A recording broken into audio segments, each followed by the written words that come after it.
देखिए भैया, इसकी हाइट लगभग 2.5 फीट रहनी चाहिए। ये जो देख रहे हैं, जी जी, इसकी हाइट 2.5 फीट, यहाँ से इसकी हाइट 2.5 फीट है। और अंदर चारा इसकी चौड़ाई जो है जी इसकी 1.5 फीट रहनी चाहिए। 1.5 फीट से बहुत ज़्यादा नहीं। जी, ठीक है। अब देखिए भैया, इसको हम प्रॉपर तरीके से तो नहीं बता सकते, लेकिन हाँ 50-60 हज़ार रुपये कम से कम फिलहाल में सब काट पट के बचत हो मछलियों को जाती पाल के तो खूब आराम से बच जा रहे हैं।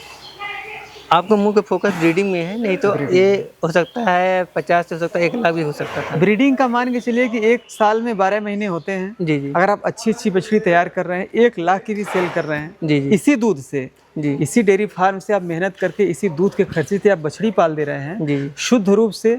1 लाख रुपए अगर वो बेच रहे हैं तो 12 बछड़ी अगर साल में बेच लेते हैं तो 1 लाख रुपए महीने आपका शुद्ध शुद्ध ब्रीडिंग का हो गया। जी।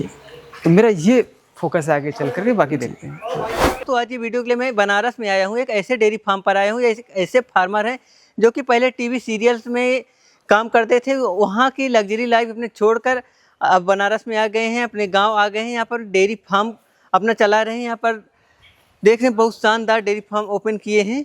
यहाँ पर इनके पास 30 गाय हैं। बेसिकली ये जो उनके पास गाय हैं ब्रीड के लिए काम कर रहे हैं, ये जर्सी या चैप और गिर के ब्रीड पर काम कर रहे हैं। तो आइए दोस्तों, आज वीडियो में जानते हैं जो इतना आधुनिक तरीके से सेट बनाए हैं, किस प्रकार सेट बनाए हैं, इस सेट ऐसा सेट बनाने के क्या फ़ायदे हैं, कितने बनाने में कितनी लागत आती है और कौन सा ये मेथड है, और जो ब्रीड पर ये काम करते हैं ब्रीड्स पे पूरी जानकारी लेते हैं इनसे। तो पूरी जानकारी यही है फार्मर से लेते हैं, आप लोग वीडियो को पूरा देखिए। तो दोस्तों, यहाँ के फार्मर हमारे साथ जुड़ चुके हैं, तो सर नमस्कार। भैया नमस्कार। सबसे पहले कृषि धारा में आपका स्वागत है। आप छोटा सा अपना परिचय दे दीजिए जो हमारे किसान भाई देख रहे हैं। जी भैया, आपके जितने भी व्यूअर्स हैं सबको हमारा प्रणाम। मेरा नाम संदीप दीक्षित, ग्राम पोस्ट आयर, जिला वाराणसी, उत्तर प्रदेश। तो सर मैं सुना हूँ आप पहले कई टीवी सीरियल्स में एक्टर थे, वहाँ की अपनी लग्जरी लाइफ छोड़कर आप गांव में आ गए, डेयरी फार्मिंग में आ गए। जी, इसके पीछे क्या कहानी है सर? ये जो कहानी आप सुने हैं बिल्कुल 100% सत्य है। जी ठीक है। और मैं सीरियल में काफ़ी काम किया हूँ, जैसे झांसी की रानी, महाराणा प्रताप। जी जी और मैं इप्टा का मेंबर भी हूँ। मैंने थिएटर भी किया है, जी जी इंडियन पीपल थिएटर एसोसिएशन। जी और कोविड के बाद हम लोग यहाँ पे आए जी। और अपनी डेयरी की जर्नी वहाँ से शुरू हुई। तो कोविड के कारण आप गांव में आना पड़ा, फिर आपको डेयरी में मन लग गया। जी जी, बोलते हैं ना, आपदा को अवसर में बदल लेना। जी मतलब जानवरों से काफ़ी अत्यधिक लगाव था, बट ये नहीं पता था कि हो सकता है कोविड उसी के लिए आया हो। तो मैं उसको एक अवसर के रूप में देखता हूँ। देखिए भैया, जब डेयरी हमने शुरू किया ना, जी तो मैं कुछ प्रतिबद्ध था कुछ चीज़ों के लिए। जैसे मुझे 3 से 4 साल वर्कर नहीं रखना है। जी चूँकि हम कोई भी बिजनेस करें तो पहले सीखें तो सही। जी क्योंकि मेरी एसी वाली दुनिया थी। जी बोल रहा हूँ, एक सपनों की दुनिया से मैं हकीकत में यहाँ पे आया था। जी तो यहाँ पे मैंने एक चीज़ देखा कि भैया, डेयरी फार्म में आए हैं तो पहले इसको समझें। तो जी बहुत सारे हमारे नए पशुपालक भाई हैं, मैं उनको बताना चाहूँगा, ये जो हमारा इतना विशाल आप सेट देख रहे हैं दोस्तों, इसके पीछे 5 साल की जर्नी है। 5 साल मैं यूँ मान के चलिए कि झोपड़ी में अपना डेयरी चलाया हूँ भैया। जी जी और 5 साल के बाद खुद से मैंने पूछा कि भाई क्या अब इन्वेस्ट किया जाए। जी तब बहुत सोच विचार के दोस्तों ये डेयरी बना है। ऐसा नहीं किसी को देख के भाव में आके इतना पैसा नहीं खर्च हुआ है। मुझे अत्यधिक लगाव है और मैं कुछ करूँ ना करूँ, कितना भी मेरे पास पैसा रहे, बिजनेस रहे, मुझे इसमें सुकून है भैया। जी। इससे अच्छा काम मुझे दुनिया में कोई लगता नहीं है। चलिए सर, आपका फार्म घूमते हुए देखते हुए पूरी जानकारी लेते हैं। जी। तो सर आपने जो पूरा सेट बनवाया है, क्या साइज वगैरह है इसका? ये भैया, इसकी चौड़ाई लगभग 100 फीट है जी जी और लंबाई इसकी लगभग 80 फीट है। 80 फीट। जी। तो ये कितने पशुओं के लिए पर्याप्त है? यहाँ पर कितने पशु रखे जा सकते हैं? देखिए भैया, इसको यदि आप करेंगे तो इसमें कम से कम 200-250 जानवर आ जाएंगे। बट हम मान के चलिए कि ज़्यादा से ज़्यादा 50 से 100 के बीच में यहाँ पे, उससे ऊपर नहीं रखना है। नहीं। तो उस हिसाब से इसको बनाएं ताकि एकदम कंजेस्टेड ना रहे, जानवर अपना अच्छे से रह सकें। आपने फ्यूचर को देखते हुए अपना सेट बनाया है, और जो आपने विधि अपनाई है, इस विधि क्या नाम है और कैसे बनवाया है, इसके बारे में थोड़ा बताइए। विधि भैया देखिए, इसमें विशेष कुछ नहीं है, बस इतना है कि हाइट इसका ले लिए हैं। जी इसका रीज़न ये था कि भाई हमारे जानवरों को ऊपर से तपन न महसूस हो। जी आप देख सकते हैं, एक भी फैन नहीं है, कितना सुकून से हमारे जानवर यहाँ पे हैं। बहुत लोग गलत तरीके से सेट बनवा लेते हैं और पशु को गर्मी लगती है और हीट स्ट्रोक होता है, ख़त्म भी हो जाते हैं। जी, सबसे पहले देखिए, अगर आपको डेयरी बनवाना है या यदि आप जैसे बिगनर हैं, ठीक है, जी। पहले आप माइंड सेट कर लीजिए कि आपको डेयरी करना है। फिर जहाँ आपको बनवाना है वहाँ पे कोई बढ़िया पेड़ लगा दीजिए अभी से। जी मान के चलिए यदि आप डेयरी करना चाहते हैं तो अगली यही जो बरसात आने वाला है उसमें कोई बढ़िया पीपल का या पाकड़ का जी या बरगद का पेड़ लगा दीजिए। और ये तो लॉन्ग टर्म वाला हो गया।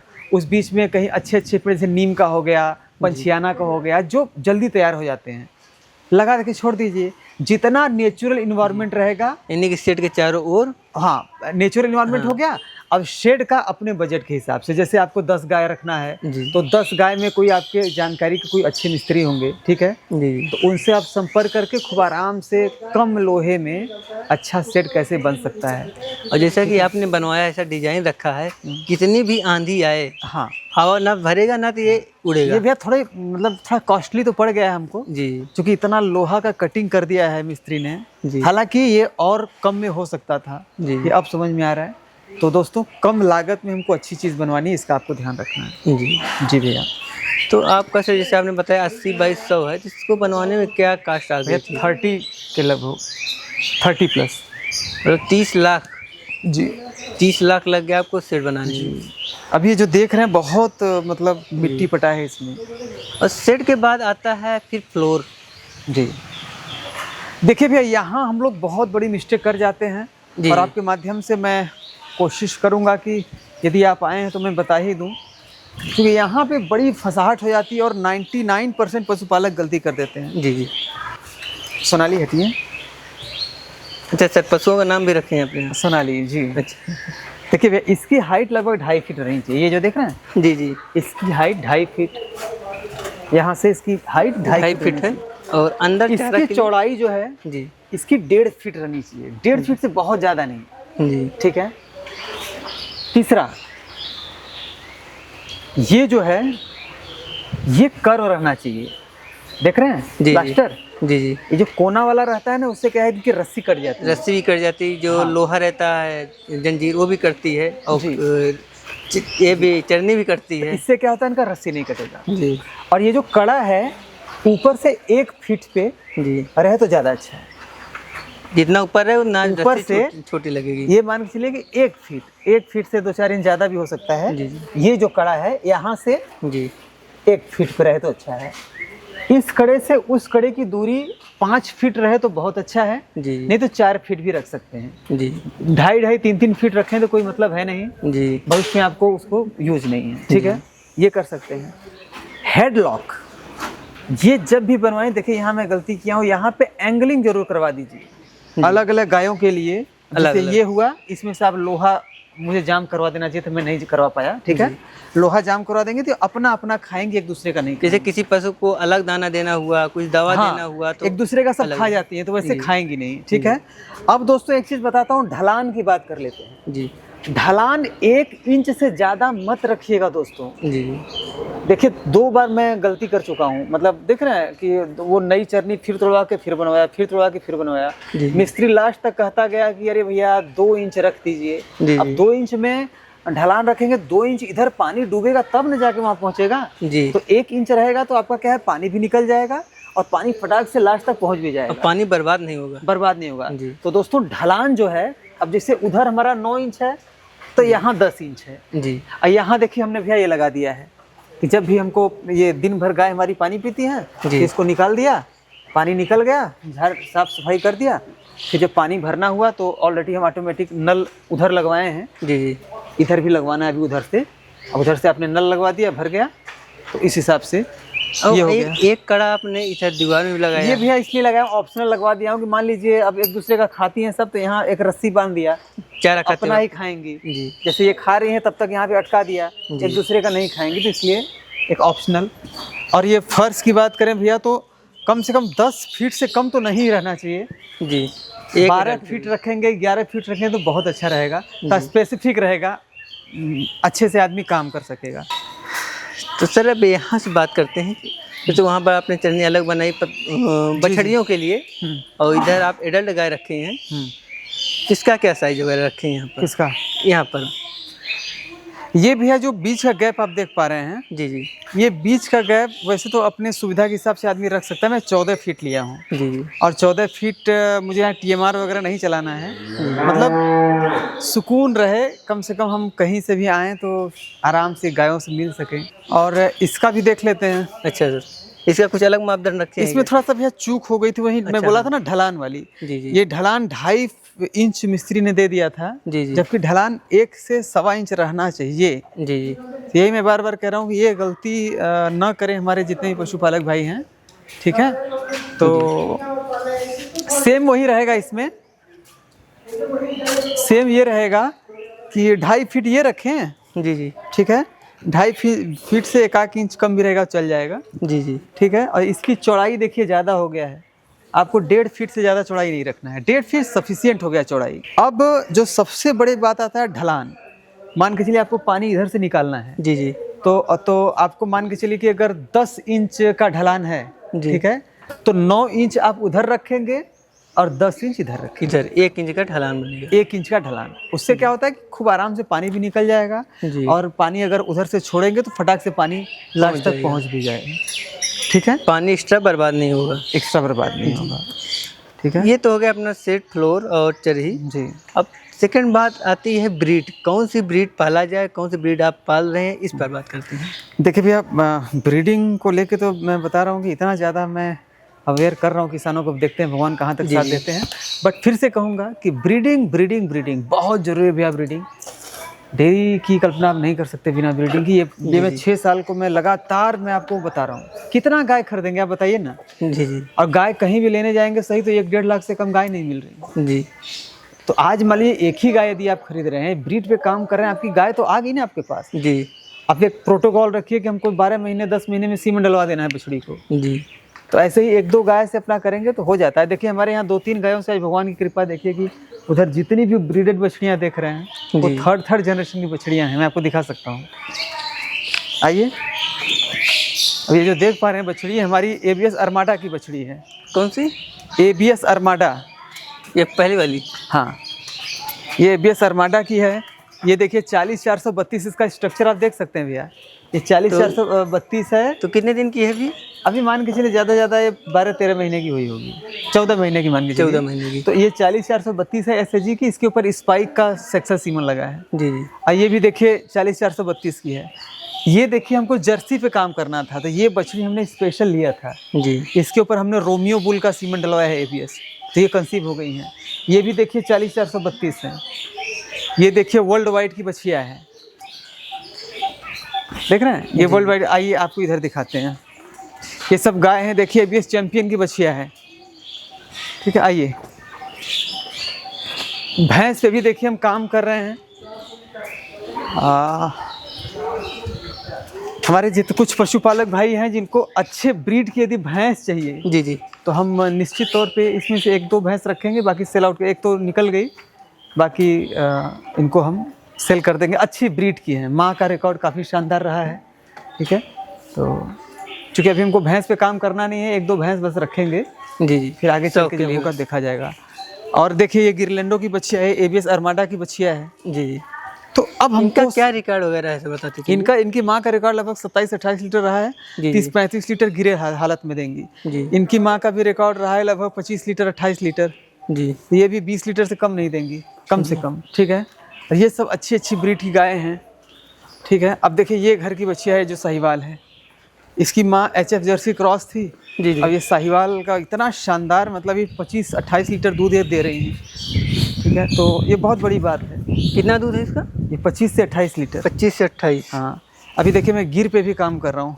ये देखिए हैं हमारी, इनका नाम है लाडो। मेनली आपके पास एक गिर, एक जर्सी। हाँ। और गिर के ऊपर हम बाकी लाडो है, ये इनके ऊपर मैं पूरा काम करूँगा। जी। लाडो क्या हुआ, क्या हुआ लाडो, काहे मार रही हो, दौड़ा क्यों रही हो? हाँ ये देखिए लाडो है। ये भैया हमारी बायफ के अंगराज बुल की बछिया है। जी जी। और इसके ऊपर हमने ABS के स्पाइक का शॉर्टेड सीमन यूज़ किया था। जी। तो आप देख सकते हैं ये बहुत सुंदर बछिया आई है। सर इसके थन में सूजन वगैरह है? हाँ इसके थन में सूजन वगैरह है? वो भैया बादी हमारे बोलते हैं यहाँ पे गांव में, तो वो सही हो जाएगा 1 हफ्ते में। यानी को किसी प्रकार की बीमारी नहीं होती? बीमारी नहीं होती, वो जितना रहेगा वो और अच्छा माना गया है कि जी। यानी कि जो हाई मिलकर एनिमल होते हैं उनमें ही सूजन आती है। सूजन रहती है। और वो जो लाल वाली गैया देख रहे हैं उनके ऊपर मैंने ब्राजीलियन गिर का मुझे बहुत शौक था भैया। जी जी। देखिए यहाँ पे हमने ब्राजीलियन गिर का भी सीमन डलवाया है, तो यही है, बछड़ी काफ़ी अच्छी आई है। तो यही है कि ब्रीडिंग बहुत ज़रूरी है जी। तो ये हो गई अपनी ब्रीड पर बात। जी उसके बाद आती है फीड मैनेजमेंट। जी। तो आप फीड मैनेजमेंट कैसे क्या करते हैं? भैया फीड तो हम चारे में क्या देते हैं, दाने में क्या देते हैं, दाना स्टार्टिंग कैसा में देते देखिए हैं? भैया मैं बहुत सारे फीड यूज़ किया था। अभी कृषि पालक फीड जो कि आप देख ही रहे होंगे, ट्रेंडिंग में चल रहा है। जी जी। और ऑब्वियसली कोई पेड प्रमोशन तो है नहीं, क्योंकि कोई भी अपने गाय को ऐसे ही कुछ भी नहीं खिला देगा। जी। हम इतना महंगा ब्रीड पे काम कर रहे हैं, तो सीधी सी बात है भैया, हमको सही फीड चाहिए। तो कृषि पालक के रूप में हमको फीड मिला है भैया। अब चारे का मैनेजमेंट कैसे करते हैं, क्या क्या चारा देते हैं, कितने मात्रा में भैया देते हैं? कुछ गलतियां जो स्टार्टिंग में हुई थी जो नहीं होनी चाहिए। जी। हरा चारा का आपको समुचित व्यवस्था करना चाहिए। जी जी। ठीक है। और अभी हम लोग पुआल देखिए इधर खरीदे हैं, लेकिन अब कोशिश करेंगे कि पुआल की जगह हम भूसा का ही यूज़ करें। साइलेज पे हम कैसे काम कर सकते हैं, क्योंकि हरा चारा बहुत ज़रूरी होता है एक डेयरी फार्म को सक्सेस करने में। जी जी। धीरे धीरे सीख रहे हैं और अपने पशुपालक भाइयों को धीरे धीरे अपने अनुभव से बता सिखा रहे रहे हैं। हैं। तो बस यही है। तो जैसे आपके पास एक 20 लीटर की गाय है, यानी 25 लीटर तक गाय है, तो 25 लीटर गाय के लिए कितना चारा देना चाहिए? देखिए 25 लीटर की यदि गाय है, अगर 20 लीटर की है तो हम कृषि पालक 4 किलो सुबह 4 किलो शाम देते हैं। जी। अगर 25 किलो अगर दूध दे रही तो 5 किलो सुबह 5 किलो शाम। अब यहाँ पे टर्म्स एंड कंडीशन दूसरा हो जाता है। यदि गाय 22 से 25 लीटर प्लस जा रही है तो ये मान के चलिए कि 100% आपका हरा चारा होना ही चाहिए। जी। क्योंकि बात वहाँ ड्राई मैटर के हिसाब से खिलाने की हो जाती है, कितना % आपको हरा चारा देना है, कितना % सूखा चारा देना है, कैलकुलेटेड फीड होना चाहिए। जी जी। तब जाके आप ब्रीडिंग पे भी काम कर सकते हैं, वो बहुत ज़रूरी है। तभी मान लो किसी किसान के पास 20 लीटर वाली गाय है, तो उसे कितना चारा और कितना दाना प्रॉपर्ली देना चाहिए देखिए, कम दूध से के कम लिए 4 किलो और सुबह, उसके फीड के बॉडी वेट के लिए? 4 साढ़े 4 किलो सुबह, 4 साढ़े 4 किलो शाम को दीजिए। जी जी। और कृषि पालक मान लीजिए खिला रहे हैं तो आपको अलग से मिनरल नहीं देना है। जी दूसरा कोई फीड खिला रहे हैं तो आप अलग से 150 ग्राम मिनरल जरूर दीजिए। जी। ठीक है। कैल्शियम वगैरह के लिए चूना का पानी को मैं बेस्ट मानता हूँ। तो ये फ्री का है, इसको कोई सुनता नहीं है। जी तो मुझे नहीं लगता कि चूना से अच्छा कोई कैल्शियम का सोर्स और हो सकता है। जी। जी छोटी छोटी चीज़ें, इस सब का हम लोग ध्यान रखें। हरा चारा का पर्याप्त व्यवस्था रहे जी। तो आराम से हम लोग कर सकते हैं, कोई दिक्कत नहीं है। तो जैसे ब्रीडिंग पर बात हो गई, तो ये ब्रीड में एक चीज़ और आता है, जो पशु आपके हीट में आते हैं तो कब एआई करते हैं, और उसमें एक और प्रॉब्लम आती है रिपीट ब्रीडिंग का भी। आप रिपीट ब्रीडिंग 4-5 साल कर रहे हैं, आप काफ़ी से रिपीट जुझे ब्रीडिंग को होंगे। जो भैया जहाँ तक मैं समझ पाया हूँ, उसका पूरा लेना देना फीड से है। जी यदि आप संतुलित फीड नहीं खिलाएंगे जी। तो आपको ये प्रॉब्लम आएगी ही आएगी। जी। जैसे मेरा तो ये हाल हो गया था ना कि डेयरी बंद कर देने का नौबत आ गया था। लेकिन कृषि पालक में जब से खिला रहा हूँ ना, एक चीज़ है, हालांकि 1-2 तो भाई हर फॉर्म में कितना भी कुछ कर लीजिए होंगी। हमारे यहाँ भी 1-2 गाय हैं जो 2 बार 3 बार 4 बार, कभी कभी 4 बार भी हो जाती हैं। जी। बट 98% मान के चलिए कि पहली दूसरी बार में कंसीव कर जाती हैं। जी। ये तो चूँकि हम देखिए महंगे सीमन यूज़ करते हैं, जी। है ना, तो मुझे इसका रिजल्ट भैया गजब का है, मतलब बता नहीं सकता।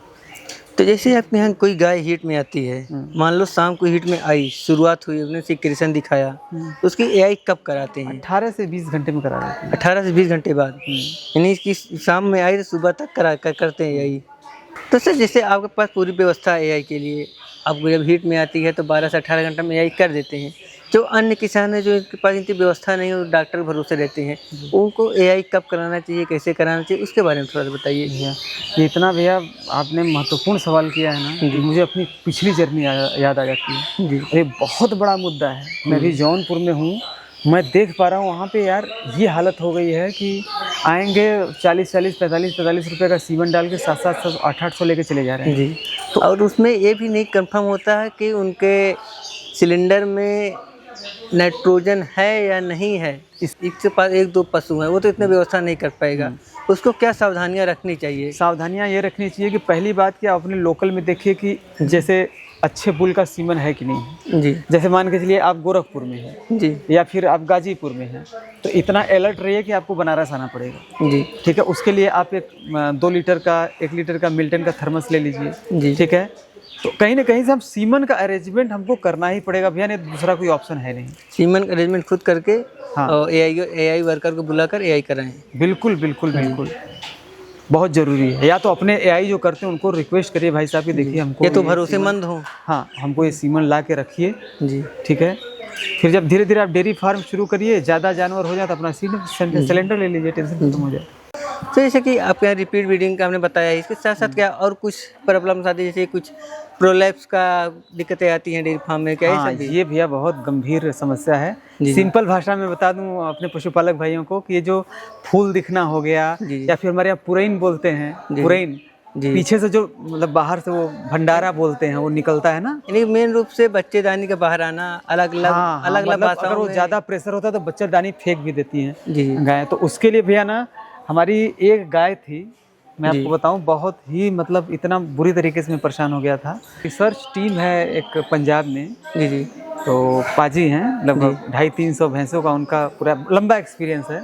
जी तो उन्होंने मुझे भैया एक प्रोडक्ट बताया था, मैं कहीं ना कहीं होगा भी, देखिए इधर ही कहीं देखिए है, देखिए ये देखिए, यही देखिए है। ये कोई पेड प्रमोशन नहीं है दोस्तों। जी, जी। हालांकि आप लोगों को अगर रिजल्ट मिले तो और भी आप जो भी आपके डॉक्टर रिकमेंड करें जी जी तो आप लोग मतलब यूज़ कर सकते हैं, बट मैं एज ए फार्मर अपना पर्सनल एक्सपीरियंस बता रहा हूँ। तो इतना अच्छा इसका रिजल्ट रहा है कि मैं आपको बता नहीं सकता।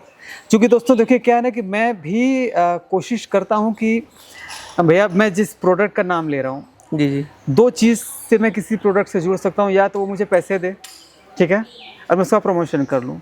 ऐसे मेरे पास सैकड़ों स्पॉन्सर आ चुके हैं भैया, मैं ठुकरा चुका हूँ। क्योंकि मुझे ऐसा है कि जो मैं प्रोडक्ट का नाम लूँ, कहीं ना कहीं जो भी किसान यूज़ करे उसका रिजल्ट दिखे। जी तो बिल्कुल। कहीं ना कहीं दोस्तों मुझे इसका बहुत शानदार रिजल्ट आया है, जी जी और बहुत लोगों का मैंने रिव्यू सुना है।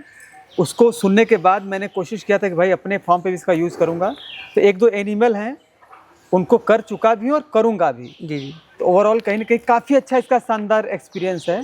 और 2-3 पशुपालक हमारे भाई हैं जिन्होंने बताया हमको। जी जी तो कहीं ना कहीं इसका यूज़ दोस्तों, चूँकि इसमें बहुत सारी चीज़ें दोस्तों, जैसे कैल्शियम और फास्फोरस की कमी से ये रोग होता है। जी जी बिल्कुल। तो कहीं ना कहीं बहुत स्पीड में उसकी पूर्ति करता है। तो उसकी पूर्ति होगी तो अपने आप ये फूल कम दिखना वो बंद होना हो जाएगा। जाएगा। तो है पीछा मुक्ति दोस्तों है ये, आप अपने हिसाब से देख लीजिएगा। क्या ये आयुर्वेदिक है या एलोपैथी है? ये भी आयुर्वेदिक है बिल्कुल, एकदम इसमें किसी प्रकार का कोई परेशानी, 12 जड़ी बूटियों से तैयार किया गया है। यानी पूरी तरह जड़ और दूसरी बात दोस्तों कि बहुत सस्ता है, मात्र 600 रुपये किलो है। जी जी तो मात्र 1 से 2-3 खुराक में आपको आराम दिखना शुरू हो जाएगा। जी और 1 किलो खिलाते खिलाते आपको काफ़ी हद तक रिलीफ हो जाएगा, और 2 किलो अगर खिला देंगे तो एकदम गायब गायब हो ठीक जाएगा। है। तो इसका बहुत ही शानदार रिजल्ट है। सर आपके फार्म पर एक चीज़ और देखा हूँ, ये आप हर जगह पिलर में पॉलीथीन में पानी देखिए से बहुत भर सारे कर रखे हैं, ये इसका क्या मतलब है बहुत सर? सारे कुछ चैनल्स में मैंने देखा था कि इस पे मक्खी वगैरह के लिए जी जी इसको अगर हम रख देंगे जी तो मक्खी भाग जाएगी। विशेष रिजल्ट हमको नहीं मिला, लेकिन देखते हैं आगे इसका पूरा प्रोटोकॉल इसका फॉलो करेंगे। तो सर जैसे आपने बताया आपके यहाँ टोटल 30 पशु हैं, 30 पशु में कितने एनिमल अभी दूध दे रहे हैं? देखिए इसमें 14-15 एनिमल हैं, जिसमें से अभी कुछ ड्राई में हैं, मतलब अभी बकेना हो गई हैं। जी फिर भी 2 कुंटल लगभग दूध हमारे यहाँ तो प्रोडक्शन कुंटल हो रहा है। दूध का क्या करते हैं आप? दूध भी हमारा होम डिलीवरी जाता है जी जी। कितने प्राइस में चलता है? 55 रुपया लीटर का अभी फिलहाल 55 मिल लीटर, रहा है। जी। 55 रुपये लीटर। जी तो उस महीने में क्या आपकी बचत हो जाती है, क्या लागत लग जाती है? देखिए भैया बचत लागत की हम यही बात करें कि हमारा पूरा फोकस ब्रीडिंग है। जी तो मान के चलिए कि हम कोई कॉम्प्रोमाइज़ नहीं कर रहे हैं, सारा जो भी प्रॉफिट हम फटाफट लगा दे रहे हैं हमारे बछड़ियों को पालने के लिए। तो ये हमारी प्रॉफिट है। अगर 14 बछड़ी हमारे पास है, 14 हो जाए तो 14 लाख तो ऐसे ही होगी। जी ठीक है जी तो ब्रीडिंग पे मेरा पूरा फोकस है, इसमें मेरा दूध पे फोकस नहीं है। नहीं, तब भी इस समय क्या आपका प्रॉफिट में चल रहा है, ब्रीडिंग कर रहे हैं तो या बराबर में चल रहा है? अब प्रॉफिट में तो चल ही रहा है कुछ ना कुछ। तो क्या प्रॉफिट हो रहा है, ये कि थोड़ा जानकारी लेते हैं। अब देखिए भैया इसको हम प्रॉपर तरीके से तो नहीं बता सकते, लेकिन हाँ 50-60 हज़ार रुपये कम से कम फिलहाल में सब काट पट के बचत हो मछलियों को जाती है। पाल के तो खूब आराम से बच जा रहे हैं। आपका मुंह का फोकस ब्रीडिंग में है, नहीं तो ये हो सकता है 50 से हो सकता है 1 लाख भी हो सकता था। ब्रीडिंग का मान के चलिए कि एक साल में 12 महीने होते हैं। जी जी अगर आप अच्छी अच्छी बछड़ी तैयार कर रहे हैं, 1 लाख की भी सेल कर रहे हैं जी जी इसी दूध से, जी इसी डेयरी फार्म से आप मेहनत करके इसी दूध के खर्चे से आप बछड़ी पाल दे रहे हैं, जी शुद्ध रूप से 1 लाख रुपए अगर वो बेच रहे हैं तो 12 बछड़ी अगर साल में बेच लेते हैं तो 1 लाख रुपए महीने आपका शुद्ध शुद्ध ब्रीडिंग का हो गया। जी। तो मेरा ये फोकस है, आगे चल करके बाकी देखते हैं। तो सर जैसे आपने बहुत सारी जानकारी दी, अपना डेयरी फार्म विजिट करा, आपका बहुत बहुत धन्यवाद। तो हमारे जो किसान उनको क्या संदेश देना चाहेंगे अपने डेयरी फार्म के बस माध्यम यही से? कहना चाहेंगे भैया कि ब्रीडिंग फीडिंग पे काम करिए और मैनेजमेंट पे। अदरवाइज इसको अगर नहीं करेंगे तो मैं लिखित तौर पे दे सकता हूँ आपको, आपकी डेयरी फेल होने से कोई नहीं रोक सकता आपको। जी जी, ब्रीडिंग फीडिंग बहुत ज़रूरी है। जी। जैसा कि सर ने बताया, आपको यदि डेयरी फार्म करना है तो दूध साथ साथ आपको ब्रीड पर भी ध्यान देना होगा। बाकी आज वीडियो में इतना ही, बाकी मिलते हैं किसी नए वीडियो में किसी नए टॉपिक के साथ, तब तक के लिए नमस्कार।